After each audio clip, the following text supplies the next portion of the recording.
different, and you have to find someone that you connect with. But I think we vibe. I think we have similar vibes, you know. We do. Like We I have think very we're similar. very candid. I call it this, candid but compassionate. It's Hmm. exactly what you need.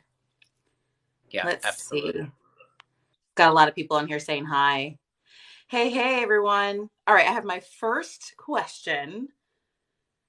Dealing with a narcissist co parent, any tips? Do you want me to take this Oh, one? Or that's do you you. want to? That's so me, I right? always prefer co-parenting to you. I have very, very basic advice, just from what Yeah. I know. Yeah, and I think that's like it's basic, but like when you're in it or you've seen it, or it's not really co-parenting at all. Actually, what they do, what the narcissist will do is counter parent. So basically, if you say, you know, you can't have any candy after 8, they're gonna say when the kids were with them, you can have all the candy you want. You don't have a bedtime here. You guys self-regulate. Children self-regulate. Did you know that, Trey? That's how they Oh, think. yeah. There's no Hmm. rules. They want to be the cool dad or the cool mom, you know? And so by the time they return the kids, they're completely bunkers. They're dysregulated. They're wild. They're like the wild rumpus. They come back, they're emotional, and then you have to be really strong, bring them in, validate them, and then they're going to be talking smack to you of what dad or mom said because they're smearing you to the kids and they triangulate information to them. So my biggest advice, if you are, I put co-parenting because it's not really co-parenting. Co-parenting insinuates you're cooperating together. It's not that you're not cooperative, they don't know how to. They're not able to. So they're counter parenting. What you need to do is parallel parenting. And there's a book. Let me get it. Me and my books, right? I got my library. If you are co-parenting, get this book. It's called The Parallel Parenting Solution.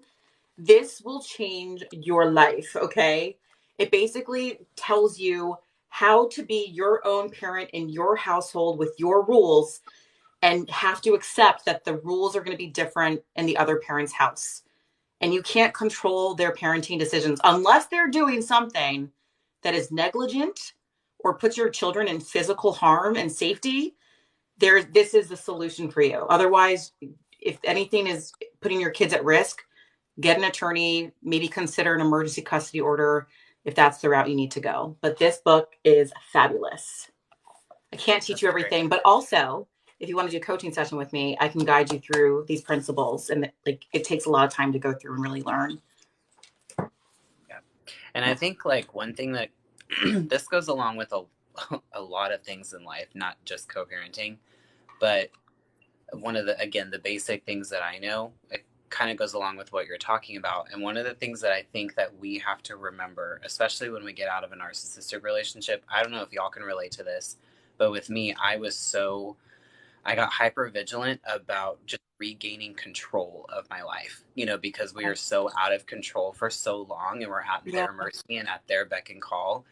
And we get to this point where it's like we want to control every aspect and control everything that's going on. But that ends up kind of almost driving us just as insane as being out of control of everything does. Because the reality is we can't. We can't Yes. control everything that goes on in our life. We cannot control what other people do. The only thing that we Yeah. can control is us and how we respond and how we react. And it kind of applies with the co-parenting thing too.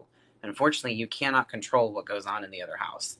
But what you Yeah. can control is the emotional support that you provide your kids in your home, that you make your home a safe place for them, that you make your home a structured place for them, and that you Yes. create an environment where it's safe for them to share their emotions, and that you can control. So I find it helpful in any situation really, where I just sit down and ask myself, okay, can I control this? No.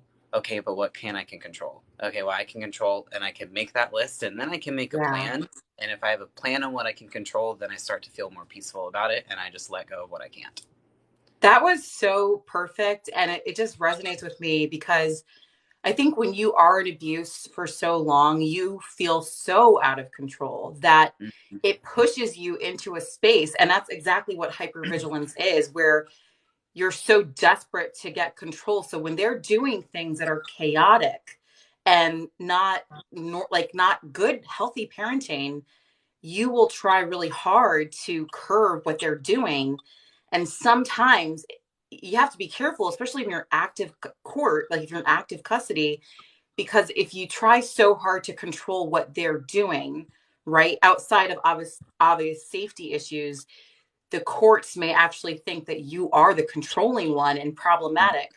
So you have to, and this is hard because it's your kids, right? And that's why they hit you where it hurts. This is your heart. You know, your kids are your heart outside your body.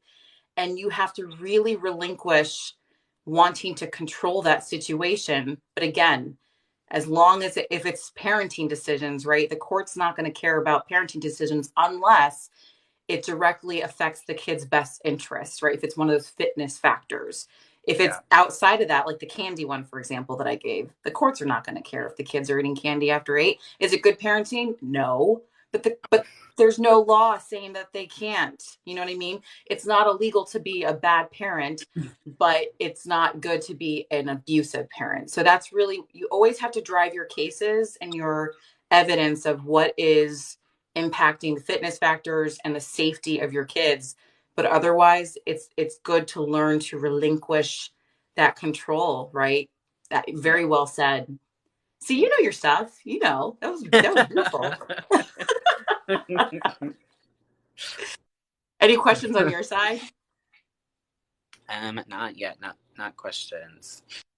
Okay, I think I have. Let me see if I trying to figure out how to help for someone in a trauma bond for over a year. So it sounds like I have a friend who's trying to support their friend that's in a trauma bond. And I'm like, this is a first because usually a lot of our friends kind of abandon us and we get isolated. So kudos to you, Thomas, for being a genuine good friend and identifying that your friend's in a trauma bond. Any advice for Thomas here? How to help a friend? I so I can tell you what like my family really did for me because my family saw through my ex from day one. What I have told people is you it's really about planting seeds. I think like that's what my family did was they used questions to plant seeds in my mind.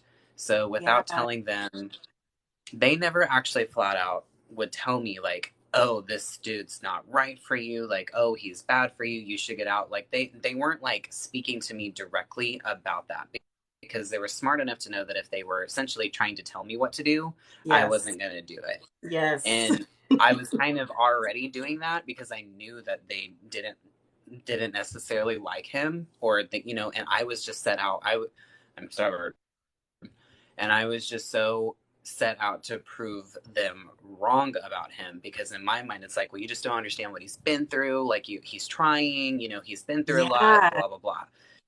So when my Yeah. parents especially started to make a shift where it was like I'll use one example. So he was very intimidated by my relationship with my kid's mom. And so one of the things that, and constantly was trying to drive a wedge between us. So one of the things that they said, my parents to me was, it's pretty obvious that he's insecure or intimidated about the relationship that you have, with your children's mom. And what you just kind Yeah. of need to ask yourself is, do you think this is ever going to get better? And if it's not, is this something you want to deal with the rest of, like, for the next 18 years? So again, like, they weren't projecting their own opinions on it, but they asked a question that made me go like, and I already knew it. Like, I already knew that what they're Yeah. saying was right, but it was like a thought-provoking question. And that's what they would do. Like, anytime that I felt safe enough to talk about something that was going on, they would, instead of telling me what to do, it was like, well, here's something to consider, and only you can answer this question for yourself. Yeah. And so that can be something where you can try to point out certain things to them that you've seen through questions and letting them think it through themselves. But at the end of the day, you can't ever convince anybody to get out of a trauma bonded relationship. They have to decide it for themselves. Yes, it has to be their decision. And that's so well said. And on the other side of that coin, I had a very close friend that I had known since middle school. She was one of my best friends. And she wrote me this very like candid, pretty like direct. I was offended by it. It was an email basically saying, I'm so concerned because I got pregnant and she found out and she was like, I'm so concerned about you. I know that he's not going to be there for you. Like, I don't know what's going on. This is not the Sarah that I know. Like, you're going to be by yourself. You're going to be a single mom. She told me that you're going to be a single mom. You're going to be in the court system. She's an attorney. So she sees that. She's a family law attorney. So she already knew. I was so offended, Trey, that I actually didn't talk to her for months. I was like, you don't want me to be happy. You don't understand. Love is not always rainbow and sunshines. It's complicated. And he really loves me. He's been through a lot. We've been through a lot together. And I was so mad. I couldn't even talk to her. And then when, shit hit the fan and everything she wrote in that email was true to a T and worse and worse. I went back to her and I apologized and I told her, I understand now. I understand that that was written from a place of concern and from a place of love. And she doesn't know how to sugarcoat things. She's an attorney. That's not what she does. She's not trained to do that. She was you know what I mean? That's not her job. So she told me exactly what it was, but I could not receive it. The person has to be the one to receive it. So planting seeds is a brilliant way to approach it.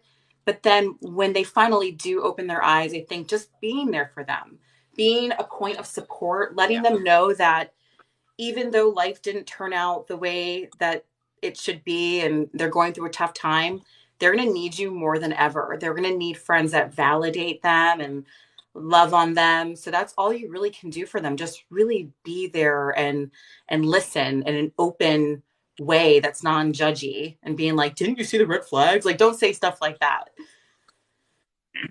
Right. Oh, thanks.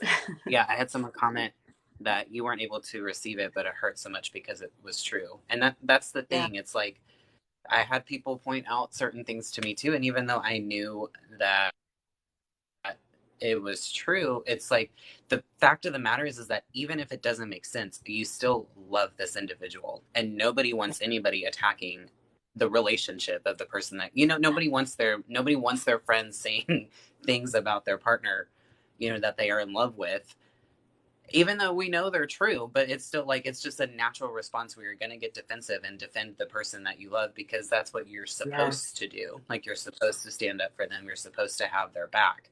And that's why I think, like, direct approaches, you have to, like, really use, like, be very intuitive to, like, where they are. If you know that they're finally at a place that they can receive that, then do it. But especially at the beginning, I think when my parents shifted to just the thought-provoking questions, I think that was brilliant on their part. Yeah, definitely. And one thing you said that I want to highlight is when you said you're supposed to defend your partner. Like, when you're in an abusive dynamic, it's even more so because you are quite literally trained and brainwashed to help them keep their mask on. You are brainwashed to keep the mask on for them. So if anybody threatens their image that they've projected, that you really believe that that's who they are, and you're going to defend that. And that's part of the cognitive dissonance. When you choose to believe that they're that good person, you reject that they're that bad person. You're defending the good side, not the bad side. And you're saying, oh, it's justified. You don't know them. We're connected. You are trained, and they're hoping that you will defend them. And a lot of the times, this behavior is what gets us in trouble in the courtroom later. Because when you're now saying they're an abuser, and if they've abused you, anytime you've ever defended them, especially if it's in an email or a text, they're going to pull that up and be like, well, I wasn't an abuser when you defended me here of how great I was. You said I was a great dad here. How all of a sudden am I not a great dad? They're so good at getting you to defend this false person. Yeah, the madness truly never ends. It doesn't. It doesn't. That's a great question, though. Yeah, that was awesome. That was a different one. I actually haven't heard that one before. That was a new question. And you know what? Just one thing about my friend, because she literally still is my best friend. She, after everything hit the fan, you know what she did? She literally got me a pro bono attorney. Like she said, she wasn't like the friend that was like, Oh, wow. I know. She wasn't like, see, I told you so. She didn't do that. She wasn't like, see, I told you. She was like, what do you need? And you know what she did for me? She gave me a place to hide and stay while I was like being threatened. Sorry, my Dennis the Menace over there is barking. She gave me a place to stay and hide. She got me an attorney. She was an incredible support. Hold on, let me 1 second. Sorry. You're good. Dennis! He's closing the door. My ADHD cannot handle oversensory. I'm just like, I can't with the barking. I had someone say that the court process was awful for them and they wish they knew what they know now. And that's exactly why we do what we do. Like, that's exactly why we are out here and we are producing content, because honestly, like, I didn't even discover any of this stuff until like well after I was out of the relationship and done a lot of healing and all of that. Like, I figured out so much of this stuff on my own, and it's such an isolated thing. And so I know I can speak for speak for SJ and everything and all of my friends in this niche, that's why we do what we do, is to raise that awareness and to help remove some of that isolation. Hi, fiance. Absolutely. What was that? So I was saying hi to my fiance. Oh, hi. Hey there. I heard about your puppy. Congratulations. I was going to say, that's exactly right. And I think a lot of people come on our pages and be like, stop talking about it already. Get over it. You're ruminating. And I'm just like, that is not what we're doing. Okay. No. I'm not. Do you see us showing up on TikTok and being like, no, that's not what we're doing. We're saying, hey, any of you who haven't seen all their sneaky, snaky tricks yet, I have. So we're going to help you navigate it before you get bit by that sneaky, snaky snake, and understand, like, experience is one of the best teachers out there. Mentors and coaches teach you from their experience. Yes, we read books. We continue our education. Absolutely. We're not licensed therapists. Okay. So when people are like, you're not a therapist. No, we're not actually. We're different than that. We offer something different. Perspective and unique experience that you can't get from a book. You can only get it from life. And life is the best teacher. And that's why I think coaching is expanding, especially in this niche, in this community, because we are no one's going to understand you the way a survivor does. You can say these words, narcissist and all the behaviors and everything that happened to you. And know what's going to happen? If people don't understand, they're going to look at you with like deer in the headlights look. They're going to be like, what are you even talking about? That sounds unbelievable. You're making this up. And you're going to feel invalidated. But someone like, Trey or myself or abuse is abuse, raw motivations, we're all on here. We're going to give you perspective. We're going to help you understand what you're going through and where you're going. It's so important to get that type of support. It's invaluable. Yeah. Couldn't agree more. And honestly, like, that's what I tell people a lot. When I talk about like what coaching is, because I really do believe that therapy and coaching, they work very well together. Because therapy, that helped me really kind of figure out, how did I get here? Like, what happened in my life that allowed me to accept this kind of behavior from an individual, to where I even like thought that this was okay. And I had a therapist that actually did use the phrase like narcissism and all of that. And she helped me point out what that was. But that's not necessarily what we focused on. We focused on like, how did we get here? But with coaching, it's like the day-to-day processes and the steps that you can take to actually move forward. So that way you're not being stuck in this rumination cycle. And the therapy helps heal all of these things so that way it doesn't happen again. So they genuinely do work really, really well together. Absolutely. Yeah, I would recommend doing both together. And it's like, dating. You find people that you connect with, that you vibe with, that you trust, that validate you, that cheerlead you. If you leave from a situation where you feel worse than you did going in, that's a red flag right there. And you have to be mindful that not all therapists are good ones. Oh, look at that. Yeah. Fix that, girl. We got totally distracted. I forgot what I was saying. I have a question. I have a question. So here we go. So why is there guilt just when you think you're ready to leave? Did you deal with a lot of guilt? Oh, that's a pretty good question. I yes and no. Not necessarily. Well, when I left, it was very dramatic. So no, not in that moment. I honestly not. I didn't really have a lot of guilt about kicking him out. Because of what happened, like the day that I kicked him out, because he got violent, and so I didn't feel bad. Like Yeah. I didn't feel bad that he had to like essentially. I don't even know where he stayed. But what I felt guilty about was that I knew he was capable of going there, but I kept convincing myself that he wouldn't one day. And then Yeah. and so I was more carried. I felt more guilt like towards like me as a parent that I allowed this monster to be introduced into my kid's life. Because, I didn't have kids with the narcissist. He came into my circle after I already had children.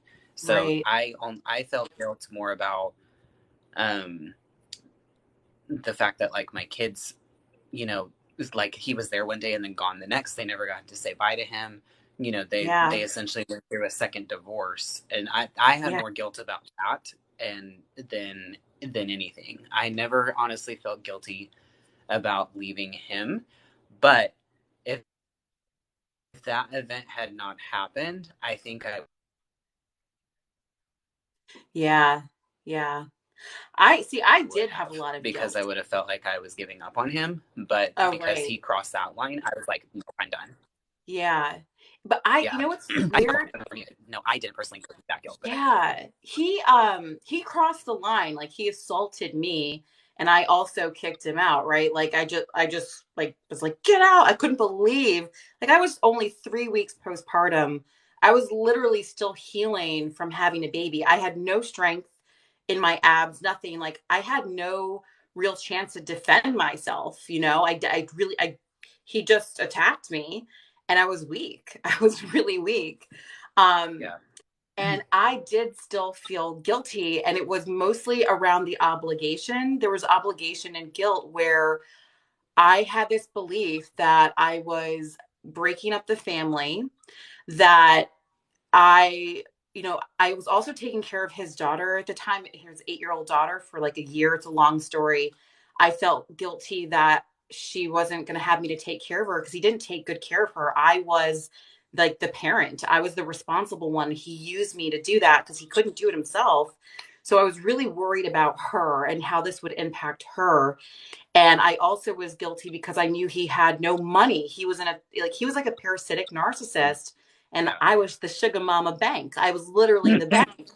And Yeah. I knew, I was like, how is he going to survive? This was my thought process after he assaulted me. How is he going to survive without me, without a car? And you know what I almost did, Trey?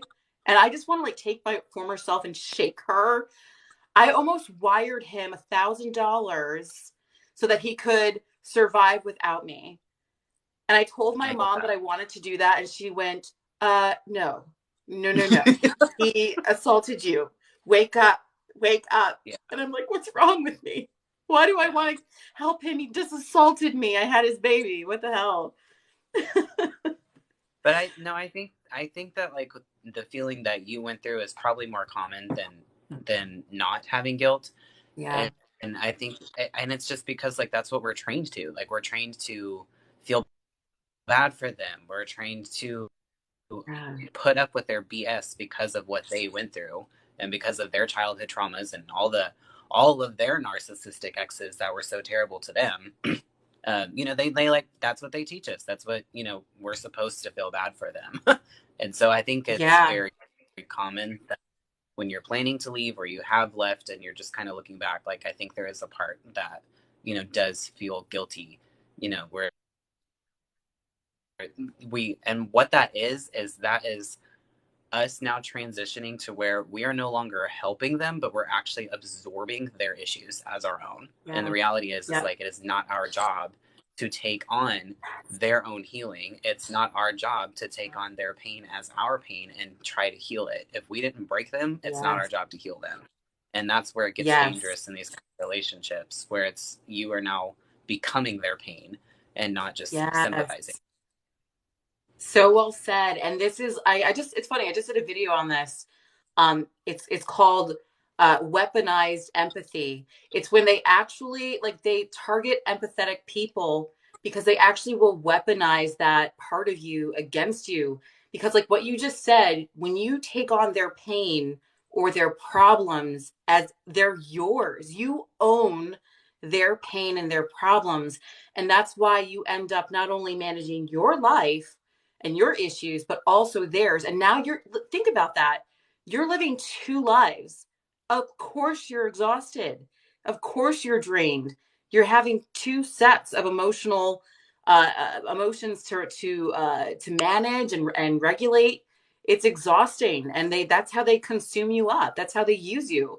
That's how we almost become like their parental role. Is this very bizarre dynamic where we solve all their problems for them. You know, I was the bank, whatever you supply, that's what they absorb and take from you. And they, a lot of the times by the end, we feel like they almost took it all. Yeah. And yeah.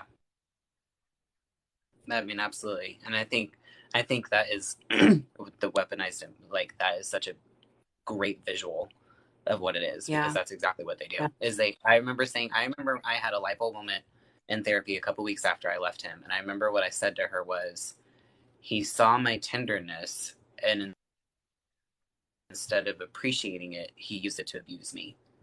And Yeah. that's what they do. Yes.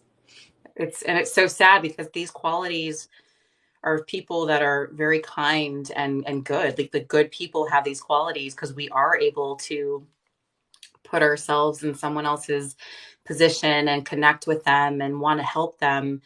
And it's unfortunate that they target good people like this, right? It just, because then it's just like it's earth shattering because we cannot comprehend that someone could be capable of being so cruel because we are not like that.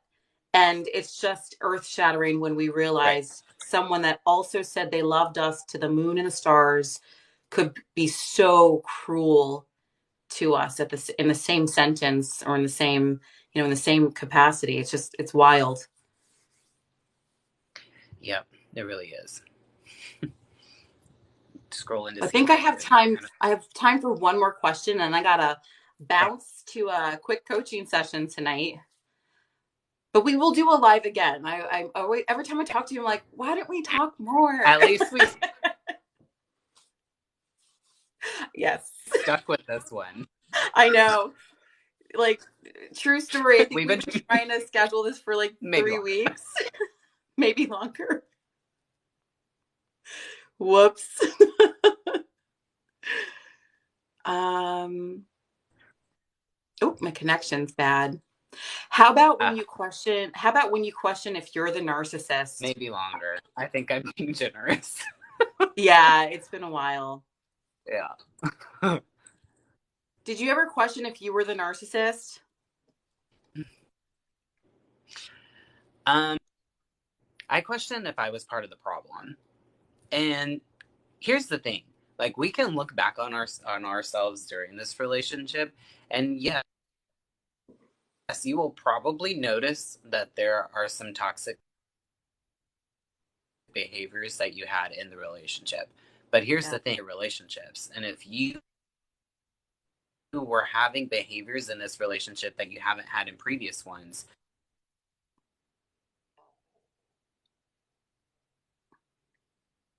then that is because the person that you were with is bringing out the worst in you and not the best. I was. Was I less patient? Yeah, I really was. I was sensitive to things? Yes, I was. But that's because of the conditioning that I had, and because I was constantly being trying not to set him off in. I never knew a version of him was going to come home, that I was constantly operating at an 8 out of 10.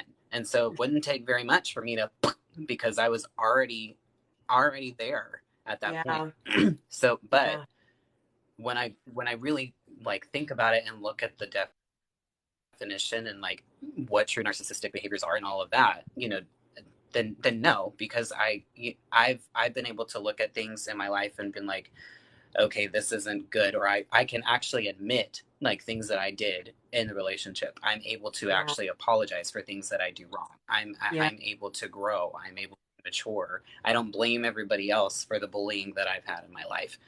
So could you look back on it and say like, "Ooh, that was a little bit narcissistic of me"? Yeah, we all have the traits at one point in time, like Yeah. we do. Like it's called human nature. But if the person that you were with is bringing out the worst in you rather than the best, then that should speak a lot to you Yeah. personally. Definitely. And I like that you said that, like, look at the actual definition of it. And like, for example, like, I think we take the fault for everything. I think even question if you're the narcissist is taking some accountability and fault for behavior. So I know they say like, oh, if you're questioning it, you're not. That's not always true, Mm-hmm. because my ex questioned if he Not was. always true. Yeah, not always true. There's some level of self-awareness in some narcissists, right? There's that rare type that look a little bit, and then they might be like, am I? And they're like, who cares? I don't care. And Yeah, they'll just or be they'll look whatever. back at, yeah, exactly. I was just about to say Yeah. that they might know that they Yeah. are and just not give a damn. And some are proud. Some are proud of it. They're like, yeah, I'm a Mm-hmm. narcissist, and we're the next, superior being of the human species, and we're going to take over the planet. It's like that type of egomania. It's like we're the best supreme being. Yeah, it's gross. Yeah, it's gross. But anyway, I do have to run and prep for coaching, but we will You're good. connect soon. And I love Yeah, talking to you. Love seeing you. I know it's always good to catch up. I'm gonna stay on for a little bit longer in case anybody has Yeah. any more questions on either side. But I hope you have Awesome. a great session, and Thank let's you. not wait another month to do this again. Yes. Yes, please. All right. Bye, Trey. Bye, everyone. Take Bye. care. Bye.